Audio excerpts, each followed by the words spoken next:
Welcome back to another explainer. Today, we're jumping straight into the absolute ultimate engine of cellular life, the TCA cycle, or as you probably know it, the Krebs cycle. If you've ever wondered how the food on your plate actually translates into the energy powering every single thought, heartbeat, and muscle contraction you have, well, you're in the right place. We're going to break down this magnificent biochemical machine, literally gear by gear, to see exactly how our cells harvest energy. Okay, let's dive into this by anchoring ourselves spatially. We aren't just floating randomly out in the cell cytoplasm here. This entire process happens deep inside the mitochondrial matrix. Think of the mitochondria as the powerhouse, right? Well, this inner matrix is the highly protected engine room of that cellular factory. It's isolated, and it's where the magic of energy extraction takes place in a really strictly controlled environment. Here's our quick roadmap for today's explainer.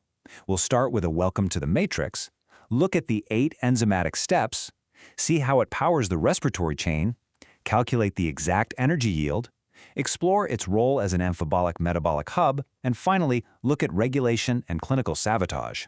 So, Section 1. Welcome to the matrix grounding the biochemistry. Let's get into it.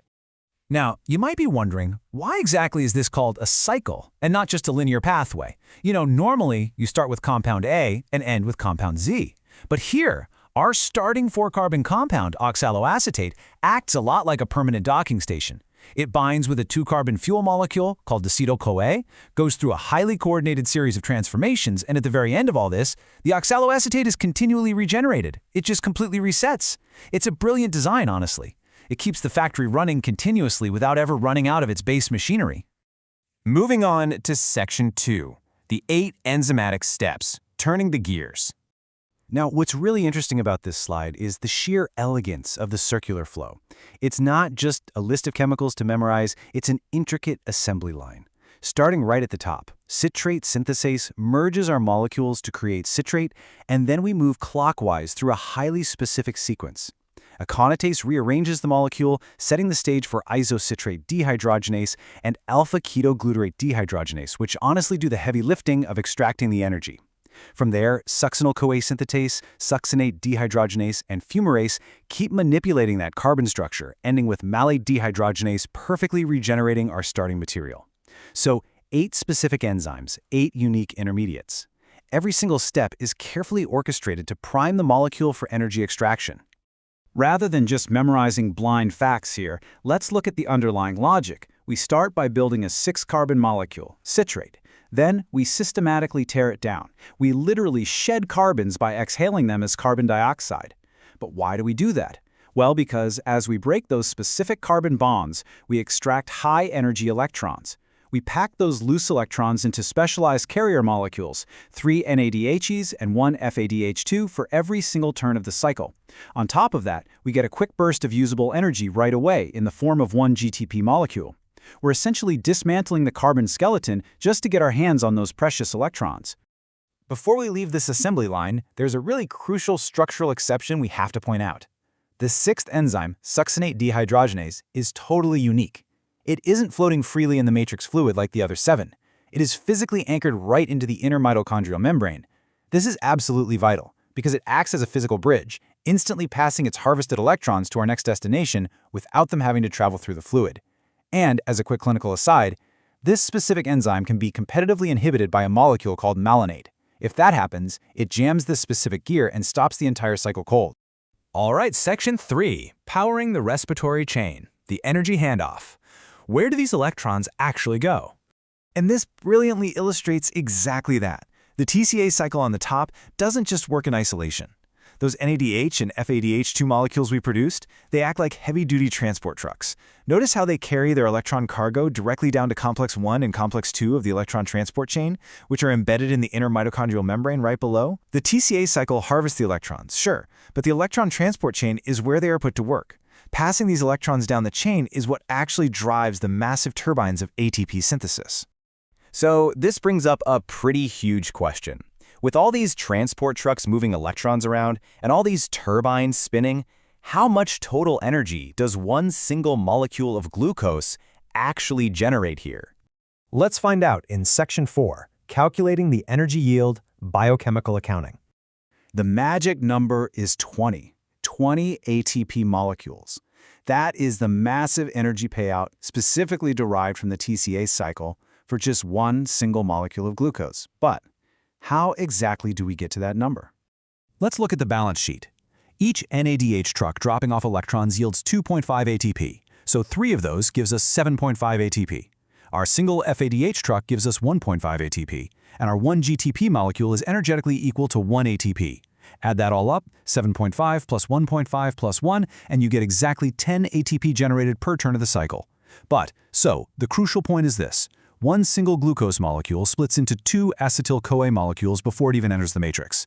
That means for every 1 glucose, this entire cycle turns twice. 2 turns times 10 ATP per turn, that gives us our grand total of exactly 20 ATP.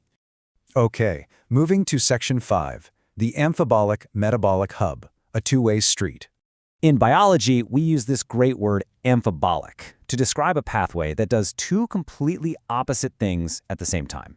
On the left side here, we have its catabolic role, breaking down and degrading molecules to produce energy, exactly like we just calculated.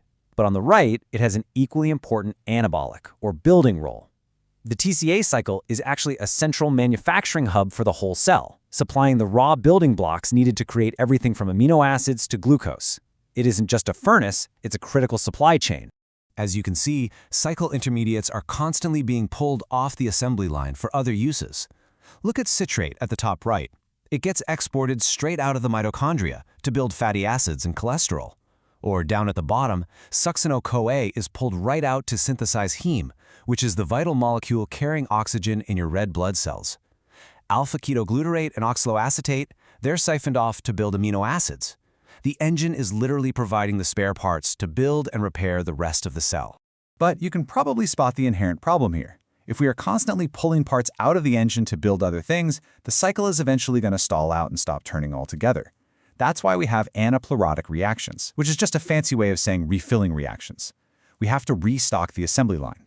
The most important of these is driven by an enzyme called pyruvate carboxylase. It takes raw materials and converts them directly into oxaloacetate, instantly refilling the cycle starting material so the factory doesn't shut down. Finally, Section 6, regulation and clinical sabotage, stopping the engine. Just like any highly efficient factory, the TCA cycle has a very strict thermostat, tightly regulated by the cell's immediate energy status. It definitely does not run at top speed all the time. When you're exercising and burning through energy, rising levels of ADP and calcium act as massive green lights. They physically bind to key rate-limiting enzymes, specifically isocitrate dehydrogenase and alpha-ketoglutarate dehydrogenase, pushing them into overdrive. But if you're just resting and your cell is fully packed with ATP and NADH, those molecules act as hard red lights. They bind to the exact same enzymes and slam the cycle shut, basically telling the factory, hey, stop burning precious fuel unnecessarily. Let's move to how this builds into clinical importance. This metabolic engine absolutely cannot run without specific tools, and those tools come directly from your diet in the form of essential B vitamins. Vitamin B1, or thiamine, is an irreplaceable cofactor for our key enzymes. Vitamins B2 and B3 literally build the FAD and NAD+ transport trucks we spent so much time talking about earlier. And vitamin B5 is required to make the coenzyme A that feeds fuel into the cycle in the first place. Without these critical dietary workers, the whole assembly line grinds to a total halt. And the stakes here are quite literally life or death. Clinical data shows us exactly what happens when this engine gets sabotaged. If you have a severe dietary deficiency in vitamin B1, or if you're exposed to a toxic heavy metal like arsenic, a critical enzyme called alpha-ketoglutarate dehydrogenase gets directly inhibited.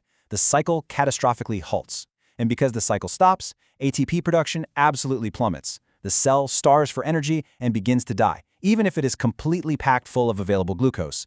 No way around it. So it's a pretty profound realization. We so often think of our biochemistry as this hidden automatic process that just sort of takes care of itself.